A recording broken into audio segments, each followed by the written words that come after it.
Yo, what up? What's poppin', everyone? I hope you're doing great. Now, in this video, I've been asked to talk about my vegan story, okay? I mentioned before in a previous video that I've experimented with the vegan challenge, the 30-day vegan challenge, and what I learned from it, what are my takeaways, and where I'm at today with it. Without further ado, let's dive into it. Now, as many of you know, I was a Division I soccer player. Yeah, I played soccer, man. Pow, pow. You can't see my feet, but you get what I'm talking about. And here's the thing, I ate a ton of meat, a ton of dairy, all that stuff. I was not vegan by any means. And I had a very close friend on the team named Chris. Shout out to Chris if you're watching this. But he was vegan, okay? He was doing this thing, I think he set up for himself where he would do veganism for a year straight. And I noticed that he never got sick. He was very healthy, very energetic. Like everything was going well physically and health-wise for him. And so one day, I noticed and I asked him, I was like, hey man, look, you look very healthy, man. Everything's going well. You never even get so much as a sniffle or anything. Like, what do you do?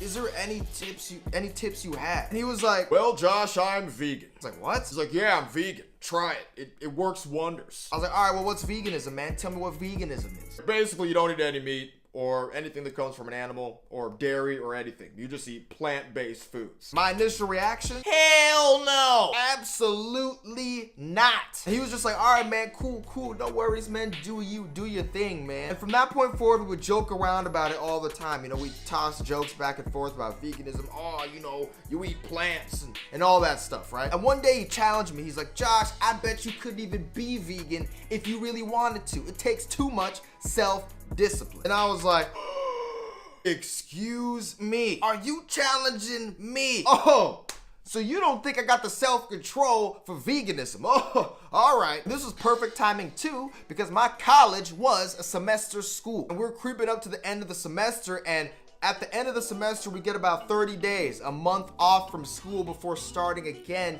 in the new year, January of the next year. So after he said that, I was like, oh, okay, fine. I bet you I can do veganism. And you know what? Since we're about to hit winter break for a whole month, I'm gonna do veganism for 30 days. I'm gonna do the 30-day vegan challenge. All right, man, shoot, we'll see then. Let me know if you actually complete it. And I was like, we'll see. And I still remember the night before I was about to start this vegan challenge, because the next morning I had to go hop on my plane to fly home to the West Coast to see my family for the month.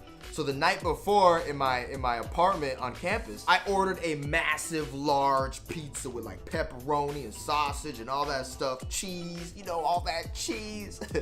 And I ate the whole thing, right? That was my last hurrah. And the next morning I started the vegan challenge. And let me tell you something, the first day was so hard because I was at the airport and I was like, man, I can't find food that doesn't have meat or any kind of dairy product. Like, this is so difficult. So I ended up buying like a bunch of fruit, like bananas and apples and stuff.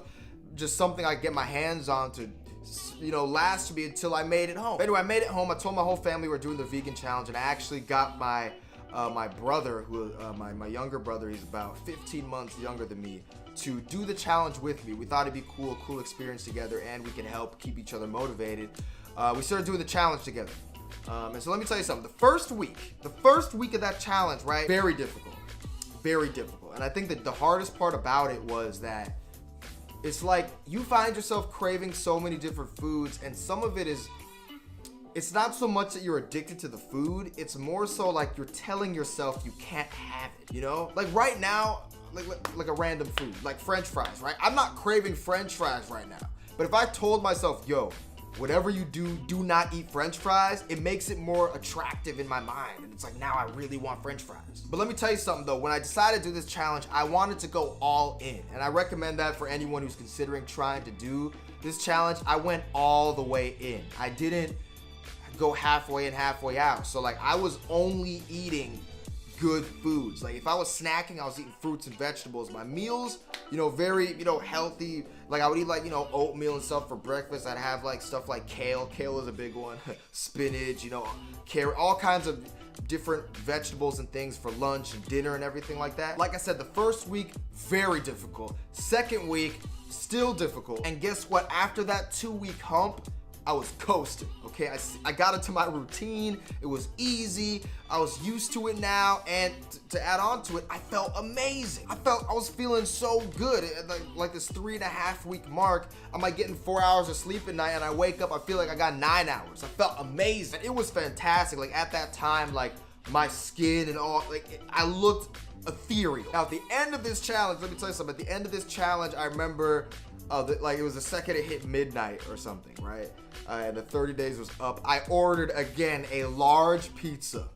Yeah, I was still back at home because it was still winter break. I still had some time. And I retreated back to my room by myself. And I devoured this whole pizza. It was like my reward, my victory. Josh, you made it. And I felt horrible after that. I was so sick. I thought I was about to throw up because at that point, my body was only taking in plant-based foods, you know, light foods, a lot of vitamins, a lot of nutrients. And then I just overloaded it at one time with all this dairy and processed stuff and fats and oils and all that stuff. And I felt horrible. It's like I became more lactose intolerant. My body didn't want to take that stuff down. So after I did the whole challenge and I came back, I told my friend about it. Since then, that experience has drastically changed how I view food, I view diet. I mean, I found myself doing a lot of research on food and diet and veganism and everything as I was doing the challenge to keep myself motivated. But since that challenge, I eat primarily plant-based foods. I'm not gonna say I'm perfect. You know, sometimes I eat, you know, a pizza here or there or, you know, a burger or something, but 99% of what I eat, I would say, is mainly plant-based foods because it makes me feel more energetic, more lively. I feel better on the inside. I thought the whole experience was fantastic. And I'm definitely one of those people. I don't force veganism on people because a lot of people hate vegans because of that. You know, like you be at a restaurant with a vegan and you get a burger or a steak or something, and then like the vegan person might be like, you do know that animal was slaughtered, right? Which is true. The animal was slaughtered, but it's like you don't need to make people feel bad all the time. I see why people hate vegans. I get it. I understand. I've met a lot of hardcore vegans. But you know, I personally think, you know, a lot more people would be more interested in veganism if we didn't make people feel so bad about their current lifestyles. So I don't go out and force it on other people. I don't go out of my way to tell people how to eat or to look into veganism and all that stuff. But if anyone asks me, I definitely say, hey, give it a shot. You know, give yourself 7 days, give yourself 12 days. If you really want to do this, go do the 30 days. Do a full 30-day challenge and don't do it halfway. Like fully immerse yourself into it. You know, try your best. You know, there's a lot of foods that are considered they're still vegan, like Oreos, you know, chips, French fries. But if you eat all of that and just, you know, you leave meat, you leave dairy and stuff out, but you just eat that stuff, you're still unhealthy. You can still get fat. My recommendation, go all out. Okay, if you're gonna do it, you know, get rid of all your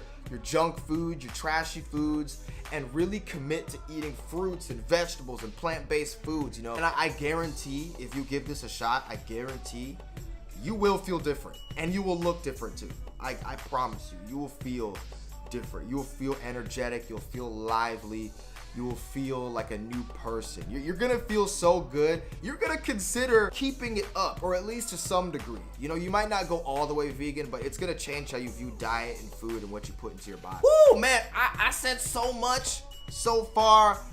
I could talk about this for ages. You know what? How about this? I might make future videos on veganism and with additional information. But I wanted to give you guys a little bit of a background story when I talk about veganism, and I mentioned how, you know, I did try veganism in the past, and it's affected how, you know, I look at diet and food to this day. So I'm not gonna make this video too long. Okay, this is my vegan story. Thank you so much for watching. I appreciate it. If you like this video, click that like button. Okay, leave your comments down below and make sure you hit that subscribe button. Subscribe to my channel, ladies and gentlemen, and be on the lookout. I might release more videos, you know, related to diet, related to health and stuff, because look, I like talking about personal development, being a better person, slipping in some comedy in there because, you know, I'm a comedian. And also, you know what's part of personal development? Your diet, how you feed yourself, how you take care of your temple. So anyway, I'm not gonna ramble too much. Thank you so much for watching once again. I appreciate it. You are amazing. You are fantastic. So go out, have a fantastic rest of your day, and even better rest of your week. All right, I'll talk to you soon. Peace.